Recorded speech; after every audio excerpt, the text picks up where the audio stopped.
कहानी की शुरुआत में हमें दिखाया जाता है कि हजारों साल बाद स्वर्ग और अर्थ मिलकर एक अराजक मोती को जन्म देते हैं, लेकिन वो मोती पैदा होते ही अच्छी और बुरी ताकतों को सोखना शुरू कर देता है। यह देखकर महागुरु अपने दो शिष्यों को उसे पकड़ने के लिए भेजते हैं, जिनमें से एक शिष्य का नाम ताइजन होता है जो बहुत ही मोटा होता है। दूसरे शिष्य का नाम शेन होता है। वो दोनों उस मोती को पकड़ने के लिए उस पर अटैक करने लगते हैं, लेकिन वो मोती बहुत ही ताकतवर होता है, इसीलिए उन दोनों को बहुत मारता है। ये देखकर महागुरु वहाँ आते हैं और अपने जादुई मंत्र से उस मोती को कैद कर लेते हैं। फिर वो उसके दो हिस्से करते हैं, जिसमें नीला एक अच्छा मोती होता है और लाल एक बुरा मोती। इसीलिए महागुरु लाल मोती को एक श्राप देते हैं कि 3 साल बाद इस मोती पर बिजली गिरेगी, जिससे यह मोती नष्ट हो जाएगा। फिर वो उन दोनों मोतियों को संभाल कर रखने के लिए ताइजन को देते हैं और उसे कहते हैं कि जब महाराज ली जिंग का बेटा पैदा होगा तो तुम इस अच्छे मोती को उसके बेटे की आत्मा में मिला देना, और अगर तुम इसमें कामयाब रहे तो तुम बारहवें शासक बन जाओगे। ये सुनकर ताइजन बहुत खुश होता है, लेकिन शेन इससे काफी गुस्सा हो जाता है। इसीलिए अपना बदला लेने के लिए लिंग शेन के महल में पहुंच जाता है। वो एक षड्यंत्र रचकर स्प्रिट मोती को ताइजन के पास से चुरा लेता है और वो डेमन मोती को भी आजाद कर देता है, जिससे वो मोती लिंग शेन की पत्नी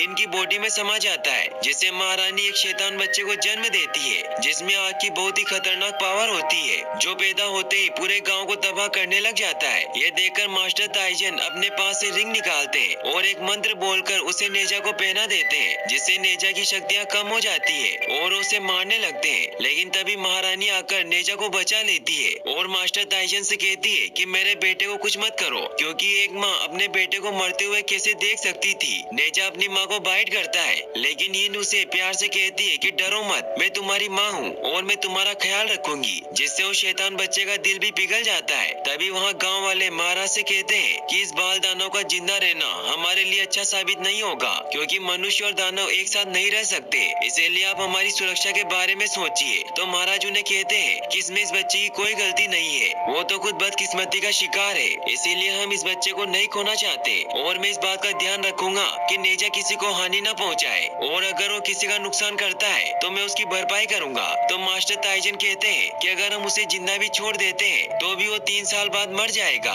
क्योंकि महागुरु ने डेमन मोती पर श्राप दिया है कि 3 साल बाद उस पर बिजली गिरेगी। इससे रानी यिन बहुत परेशान हो जाती है। तो राजा कहते हैं कि मैं महागुरु से प्रार्थना करूंगा ताकि वो इस श्राप को हटा ले।